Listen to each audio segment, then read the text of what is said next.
ഇപ്പോൾ സ്കൂളിൽ പോകുന്ന കുട്ടി യൂണിഫോം ഇട്ടുകൊണ്ട് പോകുമ്പോൾ പകരം വേറൊരു ഉടുപ്പ് ബാഗിൽ വെച്ചിട്ടാണ് പോകുന്നത്. ക്ലാസ് കട്ട് ചെയ്ത് വേറെ എവിടെയെങ്കിലും പോയിട്ട് വേറെ പല പണികളിലും ഏർപ്പെട്ട്. ഇപ്പം നമ്മുടെ ഈ അയൽ തൊട്ടടുത്താണ് ഒരു 35 വയസ്സുകാരന് മറ്റൊരാൾ കുത്തി കൊന്ന് അവിടെ. ഇതിൻ്റെയൊക്കെ പിറകിൽ മയക്കുമരുന്നിൻ്റെ ശക്തമായ സാന്നിധ്യമുണ്ട്. നിങ്ങൾ അതിനെക്കുറിച്ചൊക്കെ ആരെങ്കിലും നിങ്ങളെ അതിനൊക്കെ പ്രേരിപ്പിക്കുന്നുണ്ടെങ്കിൽ അതിന് നിന്നു കൊടുക്കാതിരിക്കുക. നമ്മുടെ വിശ്വാസം, നമ്മുടെ പള്ളികളുടെ മുന്നിലെല്ലാം ഇപ്പോൾ ഒരു പടം കൊണ്ടുവന്ന് പോസ്റ്റർ കൊണ്ടുവന്ന് ഒട്ടിച്ചിട്ടുണ്ട്. നിങ്ങൾ ശ്രദ്ധിച്ചിട്ടുണ്ടോ? ഉണ്ടോ? അച്ഛൻ്റെ പള്ളിയുടെ മതിലേലും ഉണ്ട്.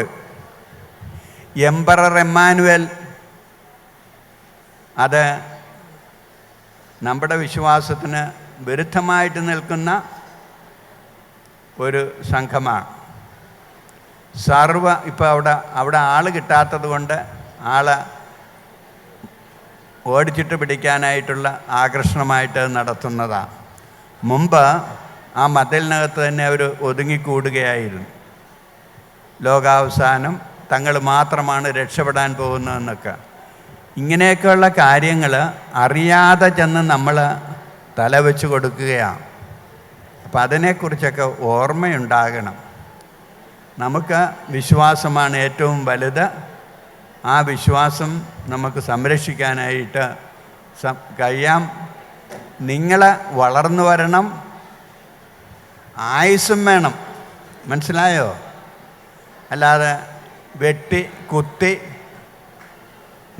നീ എന്നെ കെട്ടിയില്ലെങ്കിൽ നിന്നെ ശരിയാക്കി കളയുമെന്ന് പറഞ്ഞിട്ട് കുത്തിമറിച്ചിട്ടേച്ച് ഓടി രക്ഷപ്പെടുക. എന്തെല്ലാം കാര്യങ്ങളാണ് നിങ്ങൾ പത്രത്തിൽ വായിക്കുന്നത്, ടി വിയിൽ കാണുന്നത്. നിങ്ങൾ അതൊന്നും ഓർക്കാതെയാണ് ഒരാളിങ്ങനെ കൈ കാണിച്ചാൽ ഉടനെ ഇറങ്ങിപ്പോവുക. മാതാപിതാക്കന്മാർ പറയുന്നതിനേക്കാൾ വേറെ വല്ലവരുമൊക്കെ പറയുന്നത് പ്രമാണമാവുക. എന്നിട്ട് കുറച്ചുകൂടെ കഴിയുമ്പോൾ തല്ലിപ്പിരിഞ്ഞു പോവുക. ഇതൊക്കെ നടക്കുന്നുണ്ട്. ഇതൊന്നും ഉണ്ടാകാതെ ശരിയായ ആ നല്ല ബോധ്യങ്ങളിൽ, നല്ല വിശ്വാസത്തിൽ വളർന്നു വരാനായിട്ടുള്ള പരിശീലനത്തിനാണ് ഈ ശിശു സംരംഭങ്ങളെല്ലാം ശ്രമിക്കുന്നത്. നന്നായിട്ട് വരട്ടെ, എല്ലാ കാര്യങ്ങളും നന്നായിട്ട് തന്നെ നടക്കട്ടെ എന്ന് ആശംസിക്കുകയാണ്.